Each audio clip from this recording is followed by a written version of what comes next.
sisters, and welcome to another video as part of this program.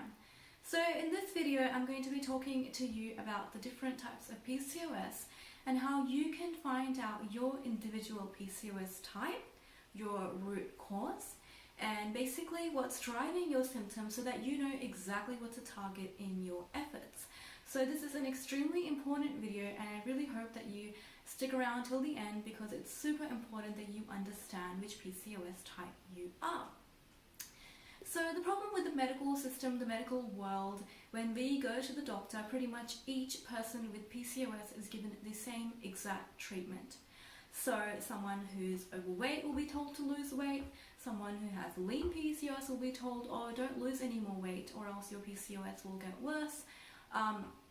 And you will be given the birth control pill, different kinds of birth control pills to try and correct hormonal imbalances, which we all should know by now that the pill does not correct hormonal imbalances. It basically acts as a mask, as a band-aid.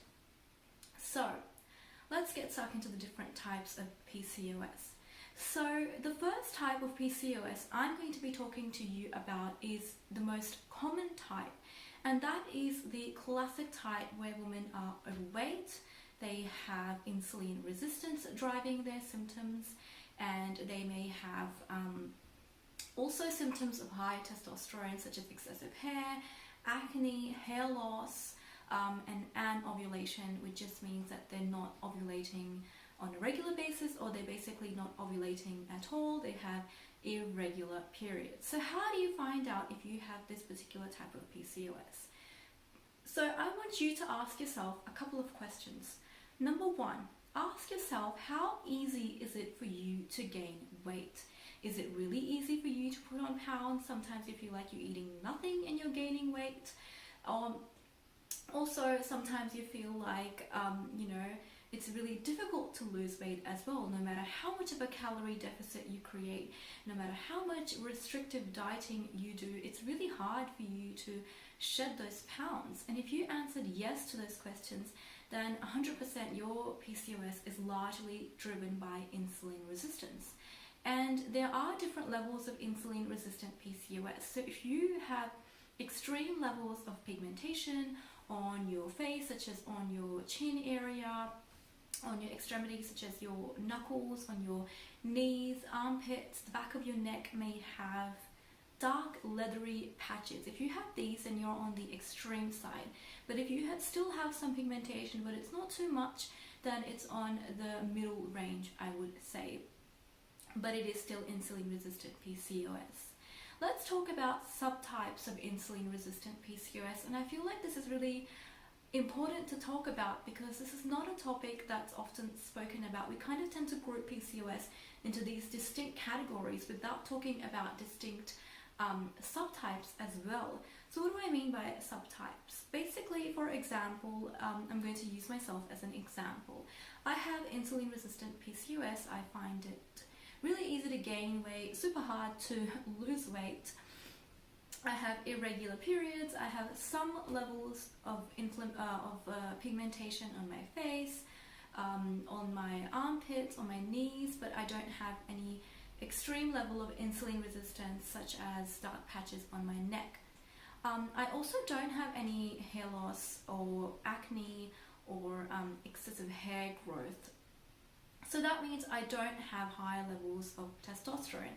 But if you find that you have all of the symptoms of insulin-resistant PCOS, you're finding it hard to lose weight, easy to gain weight, you have extreme cravings, you have extreme fatigue, and you also have these symptoms of high male androgens, high testosterone, high DHEA, all of that, so you have acne, hair loss, excessive hair growth, then that means that your insulin resistance is not just driving your weight gain, it's also driving your high levels of testosterone. So you also need to include steps in your regime to reduce both testosterone levels and to reduce your insulin resistance.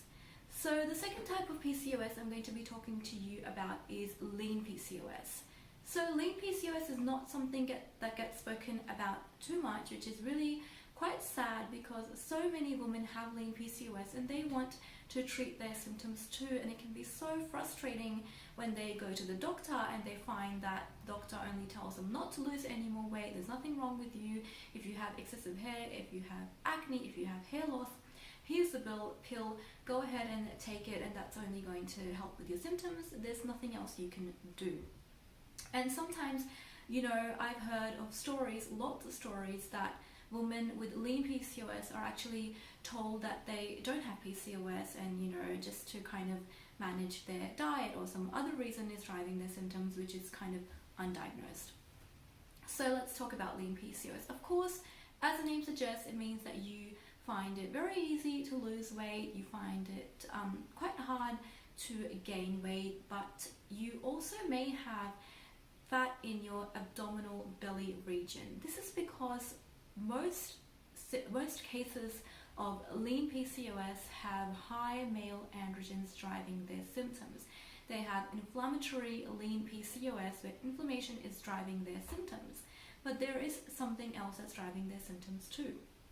I would say in up to 70 to 80% of women with lean PCOS, their symptoms are driven by high stress hormone levels, a dysfunctional adrenal gland, a dysregulated hormonal balance from the hormones of the adrenal gland, your cortisol, your ACTH, which you will find in our stress module, so you really want to look out for that. So that means that you also need to work on your stress. In fact, you really need to work on your stress. It's super important. You need to be on an anti-inflammatory diet, and you also really need to start strength training to build muscle and gain healthy weight as opposed to unhealthy weight. That will help you to reduce fat in your belly region as well. So the third type of PCOS is your post-pill PCOS.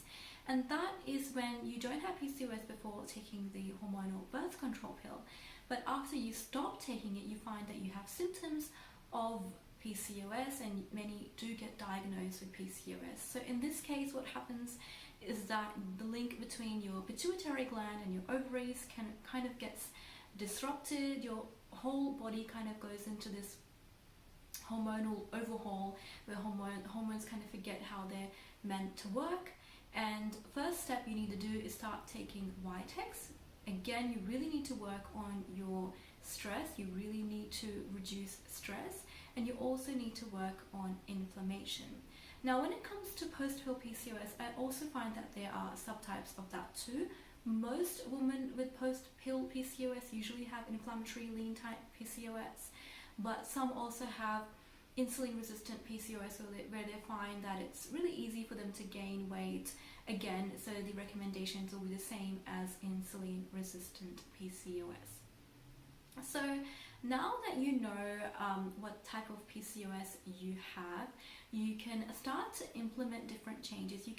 I'm sure some of you may have had like this light bulb moment where you kind of know what's happening in your body now. So some of us, for example, in lean PCOS are exercising more, we're doing cardio, which is not good, and it's making your symptoms worse. You're eating well, or you think you're eating well, and you're having more protein, veggies, less carbs, whereas with lean PCOS, insulin resistance is there, but you don't want to cut out your carbs too much because that can also cause problems. Whereas in insulin resistant PCOS, there are different levels of carb tolerance that you can have, but generally low carb is preferred for PCOS management. I will be talking more about carb tolerance in our next module. For now, I will end this video, and I hope you have a lovely day.